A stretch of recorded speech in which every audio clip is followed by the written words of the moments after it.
Hi friends, Varun Radhika പുതിയ എപ്പിസോഡിലെ സൂര്യയുടെ രാധിക പറയും, ഏട്ടൻ നോക്കിക്കോ, ഞങ്ങൾ എല്ലാവരും ഏട്ടനെ എഴുന്നേൽപ്പിച്ച് നടത്തിക്കും. അല്ല ഏട്ടത്തി, ഇങ്ങനെ അടുത്ത് പെരുമാറി ഇങ്ങനെയൊക്കെ സംസാരിക്കുന്നത് കൽപ്പനയ്ക്ക് ഇഷ്ടപ്പെടുന്നില്ല. കൽപ്പന മറുപടി ഒന്നും പറയാതെ മുഖം തിരിക്കുക. സൂര്യ പറയും, രാധികയുടെ സംസാരം കേൾക്കുമ്പോൾ വല്ലാത്തൊരു ആശ്വാസം തോന്നാണ്. ഇരിക്കി. രാധിക പറയും, വേണ്ട ഏട്ടാ. അപ്പോഴേക്ക് കൽപ്പന പറയും, ഇതേ ഞങ്ങളുടെ ബെഡ്റൂം, അല്പം പ്രൈവസി വേണ്ട സ്ഥലം, ഇവിടെ നിന്റെ സേവനം ആവശ്യമില്ല. അതിൽ സൂര്യ, കൽപ്പന പറയും, എല്ലാ കാര്യങ്ങളോടും എനിക്ക് പൊരുത്തപ്പെടാൻ പറ്റില്ല. ദേ, നീ വന്ന കാര്യം കഴിഞ്ഞെങ്കിൽ പോകാൻ നോക്കിയേ. അപ്പൊ രാധിക, ആ മരുന്ന് കൊടുക്കണേ, ഇത് ഏട്ടന്റെ കാലിൽ പുരട്ടേണ്ടതാണ്, പുരട്ടി കൊടുത്താൽ മതി എന്ന് പറഞ്ഞ് കയ്യിൽ വെച്ചു കൊടുക്കുക. ശരി അടുത്തി എന്ന് പറഞ്ഞ് രാധിക നല്ല സന്തോഷത്തിലാണ് പോകുന്നത്. പോയി കഴിഞ്ഞ ഉടനെ ആ മരുന്ന് അവിടെ വെച്ച് കൽപ്പന ഡോറങ്ങ് ആഞ്ഞടിക്കും. ചെറിയൊരു വിഷമം ഉണ്ടെങ്കിലും കാര്യമാക്കി എടുക്കാതെ രാധിക അവിടുന്ന് പോകും. സൂര്യയ്ക്കും എന്തിനാ ആ കുട്ടിയോട് ഇത്രയും ദേഷ്യം? നമുക്കൊക്കെ നല്ലത് വരാനല്ലേ അവള് ചിന്തിക്കുന്നത്.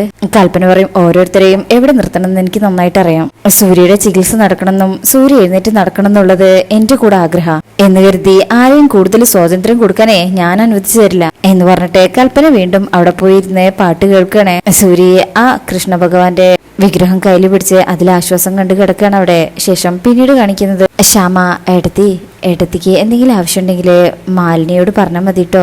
അമൃത പറയും, എനിക്കെന്താവശ്യം, എല്ലാം ഇവിടെ ഉണ്ടല്ലോ. ശ്യാമ പറയും, അതല്ല, പണത്തിന്റെ എന്തെങ്കിലും ആവശ്യമുണ്ടെങ്കിൽ കുട്ടികൾക്കും മറ്റും അയക്കണമെങ്കിലോ. അപ്പോ അമൃത പറയും, ഞാൻ ചോദിച്ചോളാം. ശ്യാമ വെറുതെ ടെൻഷനൊന്നും ആവണ്ട. അപ്പോഴേക്കും മാലിനി അങ്ങോട്ട് വരും. എന്നിട്ട് പറയും, ആ ബ്രോക്കറെ ജഗദീപ് വിളിച്ചിരുന്നു, അഡ്വാൻസുമായിട്ട് ഇന്ന് വന്നോട്ടെ എന്ന് ചോദിച്ചു. ശ്യാമയ്ക്കും അഡ്വാൻസോ, എന്തിന്? മാലിനി പറയും, അപ്പൊ മേഡം എന്ന് പറഞ്ഞില്ലേ, ആ മഞ്ചാടിമൂലയിൽ കിടക്കുന്ന സ്ഥലമില്ലേ, അത് വിൽക്കാനുള്ള ഏർപ്പാട് ചെയ്തിരുന്നു. ശ്യാമ ഞെട്ടിലൂടെ നിൽക്കണേ. ഈ പറഞ്ഞ ജഗദീപ് അതിന്റെ ബ്രോക്കർ. ശ്യാമയ്ക്കും വസ്തു വിൽക്കാനോ? ആരാ അത് തീരുമാനിച്ചത്? മാലിനി പറയും, ഐശ്വര്യ മേഡമാണ്. വിലയുടെ കാര്യത്തിൽ ധാരണയായെന്നാ മേഡം പറയുന്നത് കേട്ടു. ശ്യാമയ്ക്ക് ദേഷ്യം വരും. ആരോട് ചോദിച്ചിട്ടാ ഐശ്വര്യടുത്തി ഇത്തരം തീരുമാനങ്ങളൊക്കെ എടുക്കുന്നത്? എന്റെ പേരിലുള്ള മുഴുവൻ പ്രോപ്പർട്ടിയും എന്റെ മകൾക്ക് മാത്രം അവകാശപ്പെട്ടതാ. കാവൽ നിൽക്കുന്നവരെ ഉടമകളാവാൻ നോക്കണ്ട. ആ ബ്രോക്കറുടെ നമ്പർ ഉണ്ടോ മാലിനിയുടെ കയ്യില്? ആ ഉണ്ട് മേഡം. ശ്യാമ പറയും, ആ നമ്പർ എനിക്ക് വേണം. ഈ കച്ചവടം നടക്കില്ല. ഇതെന്നല്ല, എന്റെ പേരിലുള്ള ഒരു സ്വത്ത് ഞാൻ അറിയാതെ മറ്റൊരാൾക്ക് കൈകാര്യം ചെയ്യാനുള്ള അധികാരമില്ല. മാലിനി ഞെട്ടുന്നുണ്ട്. എന്നിട്ട് പറയും, ഞാൻ അറിഞ്ഞ കാര്യം മാഡത്തിന്റെ അടുത്ത് വന്ന് പറഞ്ഞേ ഉള്ളൂ. ശ്യാമ പറയും, ഐശ്വര്യടുത്ത് എന്തെങ്കിലും പറഞ്ഞാ എന്നെ അറിയിച്ചാൽ മതി. എന്ത് മറുപടിയാ പറയേണ്ടതെന്ന് എനിക്കറിയാം. ഞാനറിയാതെ എന്റെ സമ്പത്തിൽ നിന്ന് ഒരുപാട് ഒഴുകിപ്പോയിട്ടുണ്ട്. കണക്കുകളൊന്നും എനിക്ക് അറിയാഞ്ഞിട്ടല്ല, പിന്നെ ചോദിക്കേണ്ടെന്ന് വെച്ചിട്ടാ. പക്ഷേ ഇനി ചോദിക്കും. കാരണം എന്റെ മകൾക്ക് വേണ്ടി കൂട്ടിവെച്ചിരിക്കുന്ന ഒരു തരി മണ്ണ് പോലും എനിക്കിനി നഷ്ടപ്പെടുത്താനാവില്ല. മാലിനി പോയിക്കോ. മാലിനി ഇങ്ങനെ ഞെട്ടിയാ നിൽക്കുന്നത്. ശരി മാഡം എന്ന് പറഞ്ഞ മാലിനി പോകും.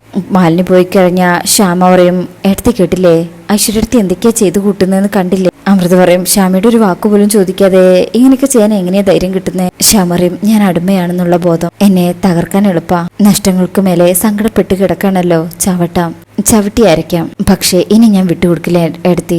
എന്റെ മകളെ അവളുടെ എല്ലാ ആഗ്രഹങ്ങളും നടത്തിക്കൊടുത്ത് എനിക്ക് ജീവിപ്പിക്കണം. അവള് സമ്പന്നയാ.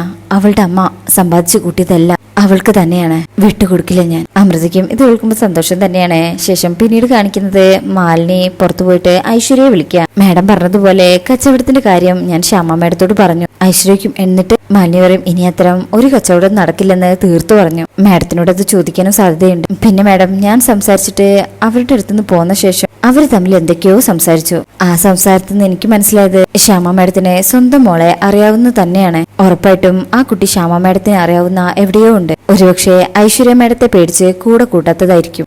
ഐശ്വര്യ പറയും, ഞാൻ പറഞ്ഞില്ലേ മാലിനി, ഈ വസ്തു കച്ചവടം കൊണ്ട് ഞാൻ ഉദ്ദേശിച്ചത് ഇത് മാത്ര. ഇപ്പൊ ശത്രു വെളിച്ചത്ത് വന്നു കഴിഞ്ഞു. ശ്യാമയുടെ ജീവിതത്തില് ഇനി ഒരു കൊലപാതകവും കൂടെ കാണാനുള്ള വിധിയുണ്ട്.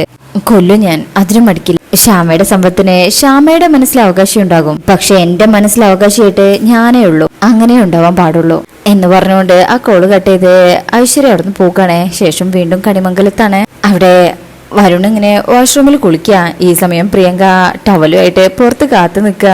ഇറങ്ങട്ടെ, ഒരു ഭാര്യയുടെ സ്നേഹം എന്താണെന്ന് കാണിച്ചു കൊടുക്കുക. അങ്ങനെ വരുൺ വാഷ്റൂമിൽ നിന്ന് ഇറങ്ങുമ്പോ തന്നെ പ്രിയങ്കയ്ക്കും, എന്താ വരുൺ, തല എന്താ നന്നായി തോർത്താത്തത്? തലയിൽ വെള്ളം ഇരുന്നാൽ ജലദോഷം പിടിക്കില്ലേ എന്ന് പറഞ്ഞ് വരുണിന്റെ സമ്മതം പോലും ഇല്ലാതെ തല അങ്ങ് തുടച്ചു കൊടുക്കും. എന്താ ഇത് എന്ന് പറഞ്ഞ് കൈ അങ്ങ് തട്ടുമ്പോ പ്രിയങ്ക പറയും, ഇതെന്റെ അവകാശമല്ലേ? വരുൺ ചോദിക്കും, എന്റെ തല എങ്ങനെ നിന്റെ അവകാശമാണെന്നേ? എന്റെ പണം നിന്റെ അവകാശമായിരുന്നു, അത് നീ വാങ്ങിച്ചു. പ്രിയങ്ക അത് കേൾക്കുമ്പോ തളരുന്നുണ്ട്. ഒന്ന് നിർത്തി വരുൺ, എപ്പോഴും പണത്തിന്റെ കാര്യം പറഞ്ഞ് എന്നെ ഇങ്ങനെ അകറ്റാതെ. ഞാൻ പറഞ്ഞല്ലോ, ഞാൻ അതൊക്കെ മറന്നു. ഒരു കാര്യം ചെയ്യ്, ഇവിടെ ഇരിക്കേ. ഇന്ന് വരുണിന്റെ മുടി ചെയ്തി തരുന്നത് ഞാനാ. വരുൺ ഇങ്ങനെ ചിരിച്ചുകൊണ്ട് പറയും, അതെ നീ അധിക നാളൊന്നും ഇവിടെ ഉണ്ടാവാൻ പോകുന്നില്ല. എന്റെ കാര്യത്തിൽ കൂടുതൽ സ്വാതന്ത്ര്യം എടുക്കാൻ ശ്രമിച്ചാലേ മോൾ ആറ്റുവാശ്ശേരിയിലിരിക്കും കേട്ടോ. പ്രിയങ്ക വരുൺ പറയും, അയ്യ നിന്റെ ഈ നാളപ്രകടനമൊക്കെ കാണുമ്പോ ഉണ്ടല്ലോ എന്റെ കൈ ഇങ്ങനെ തരിക്കുക, അടി വാങ്ങാത്ത മാറി നീ എന്ന് പറഞ്ഞ് ഒറ്റ തട്ടു എടുത്തിട്ട് വരുൺ അവിടെ പോയി മുടിയൊക്കെ ചെയ്യിക്കണേ. പ്രിയങ്ക എന്നിങ്ങനെ വിചാരിച്ചതിന് ശേഷം വേറൊരു കാര്യം ചിന്തിക്കും. വരുൺ എന്ന് വിളിച്ച് വേഗം അടുത്ത് ചെന്നിട്ട് കബോർഡ് തുറന്ന് ഒരു ഷർട്ട് എടുക്കും. ഇതാ ഇന്ന് വരുണിതാ ഈ ഷർട്ട് ഇട്ടാ മതി എന്ന് പറഞ്ഞ് വരുണിനെ പിടിച്ച് തിരിച്ച് അതൊക്കെ വെച്ച് നോക്കും. എനിക്ക് ഇഷ്ടമുള്ളതാ ഈ ഷർട്ട്. വരുണയ്ക്കും ഇതോ? പ്രിയങ്ക പറയും, വരുൺ ഇങ്ങനെ നോക്കുന്നതാണുമ്പോ പ്രിയങ്കയ്ക്കും ഇഷ്ടായോ, ഒന്ന് കൊണ്ടു പോവിടുന്നു എന്ന് പറഞ്ഞ് പ്രിയങ്കയുടെ മേത്തേക്ക് എറിയും. ദേ എന്റെ ജീവിതത്തിൽ ഇനി ഞാൻ ഈ ഷർട്ട് ഇടില്ല. കാരണം എന്താ അറിയോ, ഈ ഷർട്ട് നിനക്ക് ഇഷ്ടപ്പെട്ടതുകൊണ്ട് മാറങ്ങോട്ട് എന്ന് പറഞ്ഞ് പിടിച്ചു നീക്കിയിട്ട് വരുൺ തന്നെ ഒരു ഷർട്ട് എടുക്കാൻ നിൽക്കുക. ആ തുറക്കുന്ന സമയത്ത് പ്രിയങ്ക വേഗം കണ്ണൊക്കെ ഒന്ന് തിരുമ്പണേ കരച്ചിലായിട്ട് അഭിനയിക്കാനായിട്ട്. വരുണാണെങ്കിൽ അതൊന്നും മൈൻഡ് ചെയ്യാണ്ടേ ടീഷർട്ട് ഇടണേ. പ്രിയങ്കയ്ക്കും ഞാൻ കരയുന്നത് വരുൺ കണ്ടില്ലേ? വരുൺ പറയും, ആ കണ്ടു, ഉള്ളത് പറയാലോ, അത്യാവശ്യം വൃത്തിയായിട്ട് നീ കരയുന്നുണ്ട്. ആരാ നിന്നെ പഠിപ്പിച്ചത്? അല്ലെങ്കിൽ തന്നെ ആര് പഠിപ്പിക്കാനല്ലേ? നിന്റെ കയ്യിലുള്ള അഭ്യാസമൊക്കെ ആർക്കെങ്കിലും പഠിപ്പിച്ചു തരാൻ പറ്റുമോ? അതെ മോൾ ഇവിടെ വന്നിരിക്കേ, എന്നിട്ട് നന്നായിട്ടൊന്ന് ആലോചിക്കുക. എന്നിട്ട് എന്നോട് എന്തെങ്കിലും സ്നേഹമോ ആത്മാർത്ഥതയോ തോന്നുന്നുണ്ടെങ്കിൽ എന്റെ ജീവിതത്തിൽ നിന്ന് ഒഴിഞ്ഞു പോകാന്ന് പറഞ്ഞൊരു വാക്കില്ലേ, അതൊന്നും പാലിക്കാൻ നോക്ക്. എന്നിട്ട് നമുക്ക് പുറത്തെവിടെങ്കിലും വെച്ച് കാണാം എന്ന് പറഞ്ഞോണ്ട് വരുൺ അവിടുന്ന് പോകും. പ്രിയങ്കയാണെങ്കിൽ ആകെ ദേഷ്യത്തില്, ദുഷ്ടൻ, എത്ര കഷ്ടപ്പെട്ടാലും ഒരു മാറ്റവും ഇല്ലല്ലോ എന്ന് പറഞ്ഞ അടുത്ത പ്ലാൻ ആലോചിക്കാനേ. ശേഷം പിന്നീട് കാണിക്കുന്ന ഭാഗത്ത് രാധിക സൂര്യയെ അവിടെയൊക്കെ ഇങ്ങനെ ചുറ്റി നടക്കാനായിട്ട് ഹെൽപ്പ് ചെയ്യാ. സൂര്യക്കും കൽപ്പന ദേഷ്യപ്പെട്ടപ്പോ വിഷമം തോന്നിയോ തനിക്ക്? രാധിക അറിയും, അതെന്താ കണ്ണു പൊട്ടുന്ന ചീത്തയല്ലേ പറഞ്ഞത്? കൽപ്പന ചേച്ചി ആരാ? ഏട്ടന്റെ ഭാര്യയല്ലേ? സ്ഥാനം കൊണ്ട് എന്നെക്കാളും മൂത്തവര് ചിലപ്പോ വഴക്ക് പറയും, അതിന് വിഷമിക്കുന്നത് എന്തിനാ? മാത്രമല്ല കൽപ്പന ചേച്ചി വഴക്ക് പറയുമ്പോ പാവം ഈ ഏട്ടന്റെ ഈ ഒരു മുഖം മനസ്സിലോർത്താൽ മതി, ആ വിഷമൊക്കെ അങ്ങ് മാറിക്കോളും. സൂര്യ പറയും, ചെറുപ്പത്തിൽ ഞാൻ അച്ഛനോടും അമ്മയോടും ഒരുപാട് വഴക്കിട്ടിട്ടുണ്ട്. എന്തിനാന്നറിയോ? ഒരു അനുജത്തി തന്നില്ലെന്ന് പറഞ്ഞ്. അത് ദൈവം കേട്ടിട്ടുണ്ടാകും. അതുകൊണ്ടാണ് കുറെ വൈകിട്ടാണെങ്കിലും എനിക്കൊരു പെങ്ങളുകുട്ടിയെ തന്നത്. രാധയ്ക്കും സന്തോഷവും. അങ്ങനെ അവരിങ്ങനെ സംസാരിച്ചുകൊണ്ട് നിൽക്കുന്നത് കണ്ടിട്ടായിരിക്കും ഫോൺ ചെയ്യാൻ വരുന്ന പ്രിയങ്ക ഇത് കാണുന്നത്. ആ ഫോൺ കോൾ കട്ട് ചെയ്തിട്ട് ഒരു ഐഡിയ തോന്നാ ശേഷം വേഗം അകത്തേക്ക് കയറി പോകും. ഇതൊന്നും ഇവർ കണ്ടിട്ടില്ല. അങ്ങനെ രാധിക പറയണേ, ഞാൻ ഏട്ടനോട് ഒരു കാര്യം പറയും. കൽപ്പന ചേച്ചി എന്നെ വഴക്ക് പറയുന്നതോ അല്ലെങ്കിൽ മറ്റാരോടെങ്കിലും ബഹളം വെക്കുന്നതോ ഏട്ടനിപ്പോ മനസ്സിലെടുക്കണ്ട. ഏട്ടനിപ്പോ ചികിത്സയില്ല, പ്രാർത്ഥനയിൽ മാത്രമായിരിക്കണം. മനസ്സർപ്പിച്ച് കർമ്മം ചെയ്താലേ അതിന്റെ ഫലം ഉണ്ടാകൂന്ന് പറഞ്ഞു കേട്ടിട്ടില്ലേ? സൂര്യ ഉണ്ടാകും. മുമ്പൊക്കെ എന്റെ കാല് ചത്തു മരവിച്ചതുപോലെയായിരുന്നു. എന്നാൽ ഇപ്പൊ എനിക്ക് കാലിലെ രക്തയോട്ടം തിരിച്ചറിയാൻ പറ്റുന്നുണ്ട്. എന്റെ കാല് ഉള്ളിൽ അനങ്ങി തുടങ്ങി. ചിലപ്പോ വൈകാതെ തന്നെ എഴുന്നേറ്റ് നടക്കും. രാധിക പറയും, ഒക്കെ നടക്കും, അല്ലാതെ എവിടെ പോവാനാ? ഏട്ടനെ പോലെ നല്ല മനസ്സുള്ള ആളെ ദൈവം പരീക്ഷിക്കില്ല. പോവാം എന്ന് പറഞ്ഞിങ്ങനെ ആ വീൽ ചെയർ എന്താ നോക്കുമ്പോഴായിരിക്കും മുന്നിലൊരു ഇങ്ങനെ ചെടിയൊക്കെ നനയ്ക്കുന്ന പൈപ്പ് കിടക്കുന്നേ. അയ്യോ എന്ന് പറഞ്ഞ് രാധിക അതൊക്കെ എടുത്ത് മാറ്റുക. അങ്ങനെ ഈ സമയത്തായിരിക്കും അവിടെ സൂര്യ ഒരു പൂ ഇങ്ങനെ വിടർന്നു നിൽക്കുന്നത് കാണാ. അതിങ്ങനെ കയ്യെത്തി പിടിക്കാൻ ശ്രമിക്കണേ. പെട്ടെന്ന് വീൽ ചെയർ അങ്ങ് ചെരിഞ്ഞു പോവും. അയ്യോ എന്നിങ്ങനെ നിലവിളിക്കുന്നുണ്ട്. ഈ ശബ്ദം കേൾക്കുന്ന രാധിക ആ പൈപ്പൊക്കെ അവിടെ ഇട്ടിട്ട് ഏട്ടാ എന്ന് വിളിച്ച് ഓടി വന്ന് ഏട്ടനെ രക്ഷിക്കണേ. എന്നിട്ട് മേലൊക്കെ ഇങ്ങനെ ഒഴിഞ്ഞു കൊടുക്കും. എന്തെങ്കിലും പറ്റിയോ എന്നിങ്ങനെ ചോദിക്കുന്ന ഈ ഒരു കാഴ്ച കണ്ടിട്ടായിരിക്കും അങ്ങോട്ട് പ്രിയങ്ക കൽപ്പനനെയും ഉർവശിനെയും കൂട്ടിക്കൊണ്ടുവരുന്നത്. രാധികയാണെങ്കിൽ ഏട്ടൻ വീണതല്ലേ വിചാരിച്ചിട്ട് കൈയും കാലും ഒക്കെ ഇങ്ങനെ തടവി കൊടുക്കുന്നുണ്ട്. കൽപ്പനയ്ക്കാണെങ്കിൽ ഇതൊക്കെ കണ്ടങ്ങ് ദേഷ്യം വരിക. പ്രിയങ്ക പറയും, ഏട്ടത്തി കണ്ടില്ലേ, കാര്യം എന്റെ ചേച്ചിയാ, പക്ഷെ വേറൊരാളുടെ ഭർത്താവിനെ ഇങ്ങനെ കൊണ്ടു നടക്കുന്നത് എന്തിനാ? ഏട്ടത്തിക്ക് ചോദിക്കാൻ ശേഷിയില്ലാത്തതുകൊണ്ട്. കൽപ്പനനെ എരിപിരി കയറ്റണേ. കൽപ്പന ദേഷ്യത്തില് ഡി എന്ന് ഉച്ചത്തിൽ അങ്ങ് നീട്ടി വിളിക്കും. രാധിക അങ്ങ് പേടിച്ചു. സൂര്യക്ക് കാര്യം മനസ്സിലായിട്ടുണ്ട്. രാധികയ്ക്കും അവർ രണ്ടുപേരും ഇങ്ങനെ നോക്കുമ്പോ കൽപ്പന ദേഷ്യത്തിൽ കരുത്തുള്ളണേ. നിന്നോട് സൂര്യയുടെ കാര്യത്തിൽ ഇടപെടരുതെന്ന് പറഞ്ഞിട്ടുള്ളതല്ലേ, പിന്നെന്തിനാ നീ വീണ്ടും വീണ്ടും അത് തന്നെ ചെയ്യുന്നത്? ഉർവശിക്കും നീ ആരടി ആകാശത്ത് നിന്ന് പൊട്ടി വീണ മാലാക്കി എല്ലാവരെയും അങ്ങ് സുഖപ്പെടുത്താൻ? സൂര്യ പറയും, ചെറിയമേ അരുത്, അങ്ങനെയൊന്നും പറയരുത്. അപ്പോഴേക്ക് കരുത്തുള്ളി കൽപ്പന അവരുടെ അടുത്തേക്ക് അങ്ങ് ചെല്ലും. എന്താ പൊള്ളി? അനങ്ങാണ്ടിരിക്കുകയാണെങ്കിലും നിങ്ങളുടെ ആഗ്രഹങ്ങൾക്കൊന്നും ഒരു കുറവില്ലെന്ന് എനിക്കറിയാം. തൊടാനും തലയിടാനും ഒരുത്തി കൂടെ ഉണ്ടാവും, അതിനൊരു പ്രത്യേക സുഖമായിരിക്കും. രാധികയ്ക്ക് വല്ലാത്ത സങ്കടവും. സൂര്യ പറയും, കൽപ്പന പറയും, എന്റെ കൺമുന്നിൽ കണ്ടല്ലേ ഞാനത് പറയും. ആളുകളുടെ മുന്നിൽ അനുജെത്തി, പിന്നെ ഒറ്റയ്ക്കൊറ്റയ്ക്കാവുമ്പോ എന്താ മനസ്സിലിരിപ്പെന്ന് ആർക്കറിയാം? രാധികയ്ക്ക് കേട്ടിട്ട് സഹിക്കാൻ പറ്റുന്നില്ല.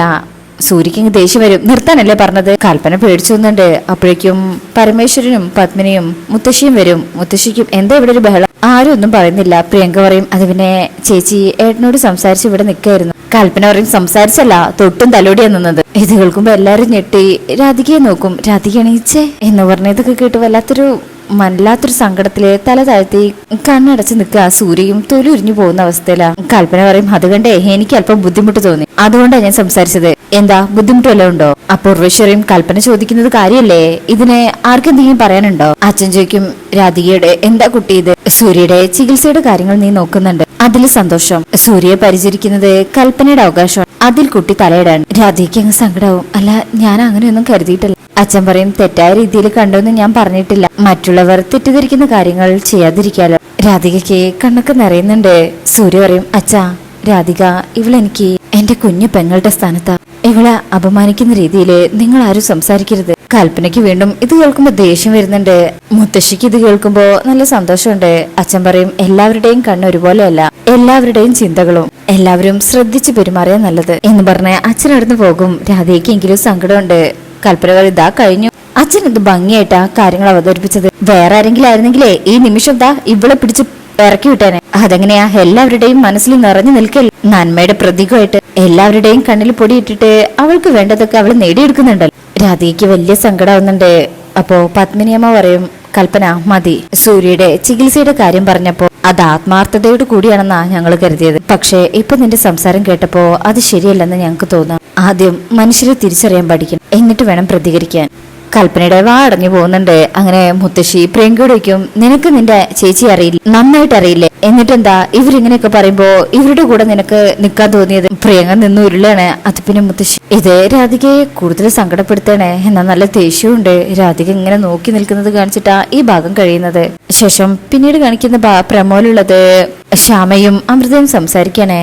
ശ്യാമെ, മോള് ജീവിച്ചിരിപ്പുണ്ട് എന്നുള്ള കാര്യം എല്ലാവരോടും പറഞ്ഞ് അപകടമാവില്ലേ? അയാൾ അത് ഐശ്വര്യയോട് പറഞ്ഞാലോ? ഇതെല്ലാം മാലിന്യം ഇങ്ങനെ ഒളിഞ്ഞു നിന്ന് കേൾക്കുന്നുണ്ട്. പിന്നീട് കാണിക്കുന്ന ഭാഗത്ത് ഉർവശി കൽപ്പനയോട് പറയും, 1000 ആണുങ്ങൾ എതിരെ വന്നു നിന്നാൽ അവരെയൊക്കെ തോൽപ്പിക്കാൻ കഴിവുണ്ടെന്ന് പറയുന്ന കൽപ്പനയ്ക്ക് ഒരു പെണ്ണെതിരെ വന്നപ്പോ തളർച്ച എന്നൊക്കെ പറഞ്ഞ് ഉർവശിയും എരിപിരി കയറ്റി കൊടുക്കുന്നുണ്ട്.